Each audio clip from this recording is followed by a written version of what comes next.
One nation one election,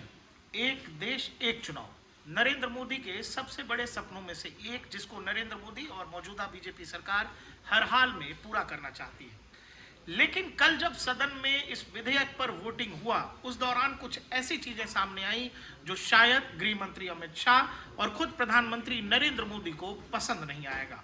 और ये बात कारण यह है कि जब वोटिंग हुआ तो विधेयक के समर्थन में 269 वोट और विपक्ष में 196 वोट डले। लेकिन इसमें सबसे जरूरी बात यह है कि इसमें बीजेपी की किसी सहयोगी ने, ऐसा नहीं था कि किसी सहयोगी दल ने साथ नहीं दिया।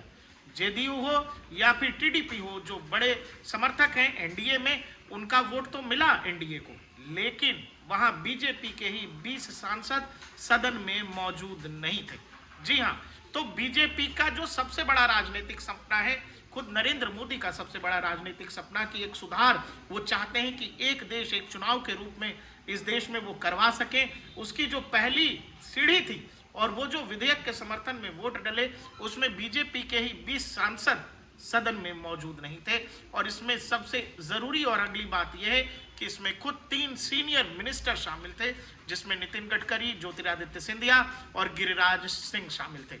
अब पार्टी इन मिनिस्टर्स को, इन सांसदों को कारण बताओ नोटिस जारी करने जा रही है कि इतने महत्वपूर्ण सदन में और इतने महत्वपूर्ण विधेयक पर आप कैसे नामौजूद रहे, जबकि पार्टी ने व्हिप भी लगाया हुआ था। इसके बावजूद सीनियर मिनिस्टर समेत 20 सांसद संसद में मौजूद नहीं थे। ऐसी जानकारी आ रही है कि कुछ सांसदों ने सीनियर लीडरशिप को संसद में ये जानकारी दे रखी थी कि वो इस दिन नामौजूद रहेंगे, नहीं उपस्थित हो सकेंगे सदन में। लेकिन ये बहुत ही बड़ा एम्बेरसमेंट है, क्योंकि लोगों को लगा था, या राजनीतिक विश्लेषक ये मान रहे थे कि एक देश एक चुनाव के मसले पर हो सकता है जो समर्थक घटक दल हैं एनडीए के अंदर, वो चाहे एकनाथ शिंदे की शिवसेना गुट हो या फिर तेलुगु देशम पार्टी हो या फिर जेडीयू हो सकता है नीतीश कुमार सदन में कुछ ऐसा खेल कर दें। लेकिन अजीब बात ये रही कि समर्थक जो घटक दल हैं एनडीए के, वो तो साथ रहे। खुद बीजेपी अपने 20 सांसदों की वजह से एक तरह से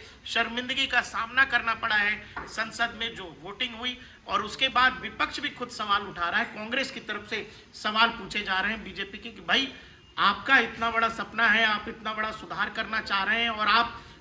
आनन फानन में बिल भी लेकर के चले आए, तो फिर आपके ही सांसद सदन में अनुपस्थित क्यों रहे। और इसीलिए अब बीजेपी की तरफ से उन तमाम सांसदों और मिनिस्टर्स को एक नोटिस थमाया जा रहा है कि आपको एक उचित कारण देना पड़ेगा कि इतने महत्वपूर्ण दिन पर आप संसद में अनुपस्थित कैसे रहे।